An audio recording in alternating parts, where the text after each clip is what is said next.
got money, I'm a paradigm 3 scoop. Don't mess with the amazing Spider-Man! 3 short kings in the squad like Eric. Take your chick like a thief in the night. You off, I'm on the Maximum I'm a top of my shit, yeah, I'm crossing the line. Yeah, I'm BBNO, one of a kind. Commas in $1 million bucks. More than I'm giving in fucks. Shotties with a big old butt. First! Born again! That's left, right, go. Got a rollie for the brunch and a paddock for the show. That's left, right, go. Got a big new body and a whip it like a pro. That's left, right, go. Got a great main chick and a real bad hoe. That's left, right, go. Dangerous! Bands on bands. Yeah, I pay millions on my tags. Bands on bands. Bet on me, that's a one-step plan. Doing that dance. Shaking that jetty, yeah, shaking that jam. Taking that advance. So much cash, it'll put you in a trance.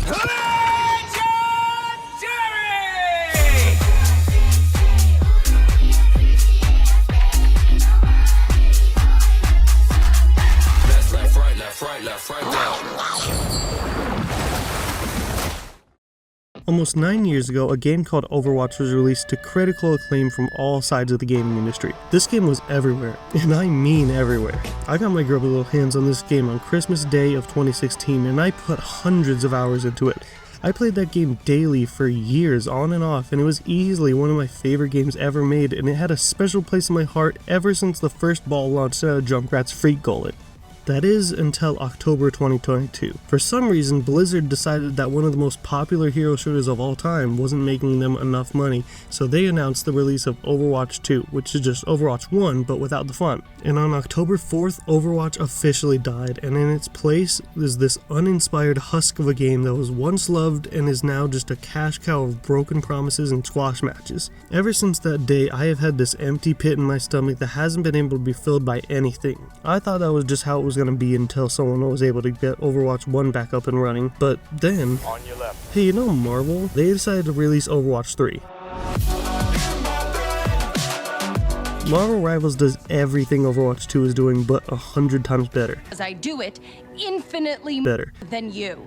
It's a 6v6 hero shooter because 5v5 is the worst thing to ever grace this Denny's I'm in. No, I don't want egg. But it also has no role queue, so you can do any sort of team comp you want. You can have a 2-2-2, you can have a 2-3-1, a 1-2-3, or a 0-6-0, that's most players' favorite. And unlike Overwatch, every single character is a viable pick. The worst character in the game used to be Storm, but now she has the highest win rate in the season. This game is doing something that Overwatch has struggled with ever since Roadhog was hooking players on different maps back in the early days of OW. That's what us veterans call Overwatch. Rivals makes every hero powerful, and you'd think having over 30 characters all brokenly overpowered would make it an awful experience, but no, if everyone's overpowered, no one is. And that's the beauty of having this game set in the Marvel Universe. There are infinite choices of heroes and villains to choose from that are all unique and special. What? Every character in this game feels how you would expect them to play. It's like having a standalone game for each character. You want to play Iron Man? Well, obviously you're going to be flying around ready to blow up everything in your path. Spider-Man, swinging around the map at Mach 3 with precision web whips and combos. Wolverine? Ow! And the best part is, that means that there is a character for everyone. No matter your preferred playstyle, you can find something that you find fun, and I think that's one of the factors that's contributing to why this game is still just as popular, if not more, than it was almost 2 months ago when it was initially released. Another reason is that NetEase seems to actually care about what the fans want and are just adjusting the game accordingly. In Season 0, characters such as Hela were overused and slightly overpowered, so as soon as Season 1 started, she received a nerf that made her slightly less annoying to play against, but still just as viable as any other hero. And they do these balance changes so much better than Overwatch. Now, I have been revisiting Overwatch 2 slightly in the lead up to making this video, and I will admit I've had some fun. Some. Unlike Rivals, where I can play literally all night long and not lose interest whatsoever. Yeah, I sprained my ankle. What did you expect me to do? Work on a Black Ops 6 video? Are you insane? I played a few games, and I wanted to get back into the swing of things as my main man Moira, and that match went great. I had more healing and damage than everyone in the game. Next I went another main, Soldier 76, and I wiped that team too. And then the next is Zarya, and once again, but then something happened. We went from somewhat balanced games that felt even and enjoyable for the most part to, well, Overwatch 2. And if you've never played 5 games of Overwatch 2 in a row, you won't know what I mean, but in this game, matchmaking seems to have the brainpower of, well, And after a couple wins, they assume you're a much better player than you are, so they start giving you players that are much higher ranked so that you can barely make it out of spawn, let alone the point. And even when you get there, you will die in 3 seconds anyways, because the rest of your team is over there getting soloed by a battle mercy. But there are 2 sides of that dirty coin you found on the floor. Sometimes you get matches against what I assume to be literal toddlers because they will not be able to hit a single shot on you even if you're completely immobile. So after a while, every single game of Overwatch 2 becomes a coin toss of if you're going to get spawn killed or if you're going to do the spawn killing, and both matches end up looking the same. And Marvel Rivals, however, doesn't seem to have this problem for the most part. Of course you'll get games like this, but remember, you're playing as one of the most overpowered characters in this game, otherwise known as every character in this game. So most likely you can just pop an ult and retake the point.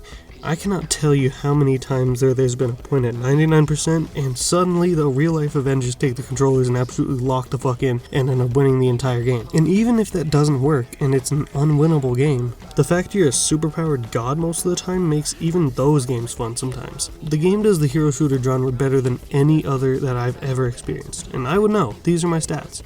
But even outside the gameplay, the game implements a tactic that appeared in Helldivers 2, a game that also cares about their player base more than just numbers on a Steam chart, and they added non-expiring battle passes. It's slightly more greedy than Helldivers, admittedly, because you can't unlock everything in every battle pass no matter what. You actually have to buy the battle pass before the season ends or it's gone forever. But if you do buy it, then you will own that battle pass until the servers shut down, so you don't get any of that FOMO induced by games like Fortnite, Call of Duty, and even Overwatch 2. God, I miss loot boxes. If I said that sentence 8 years ago, I would have been shot down in the street. But in those games where you have to shell out the $10 for the battle pass, and you could still end up with only 2 items if you get bored of the game, this game doesn't rely on trapping you into playing the entire season in hopes you can unlock everything. It relies on the trust between the game and the player.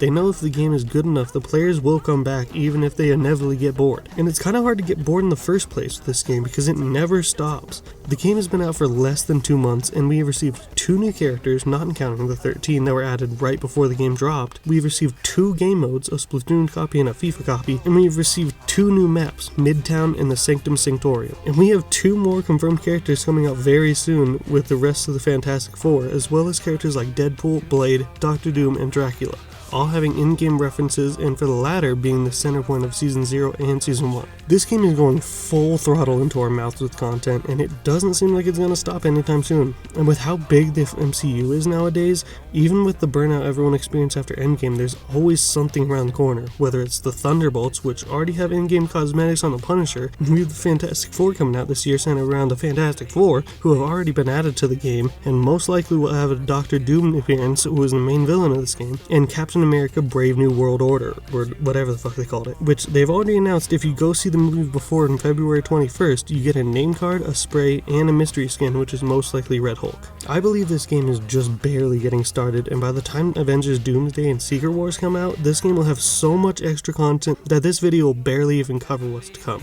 And I, for the first time in at least 2 years, can say that I am genuinely excited to see what comes from the hero shooter genre. And not just Rivals. I know I referred to Rivals as the Overwatch killer, but juxtaposed to everything I've said in this video, I love Overwatch. 1. It will always be one of my favorite games of all time, and I really want it to return to its former glory and truly be a competitor to Marvel Rivals. I think this game drawing this much attention is going to force Overwatch to either adapt to what players truly want or slowly die out in favor of newer games, even with their ever-growing mountains of cashless game cosmetics and failed promises are making them. But now that doesn't matter because we have games like Marvel Rivals and Concord sorry, I had to, that can show players how this genre is supposed to look, and it is extremely exciting to be a fan of this genre in the year 2025. And with everything else happening this year, we have to be at least excited about one thing.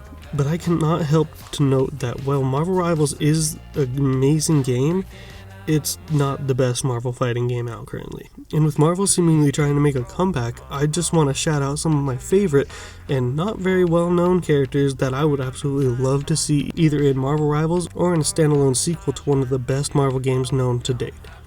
Of course, I'm talking about the Imperfects. Here's Johnny. I can't believe you broke my heart one too many times.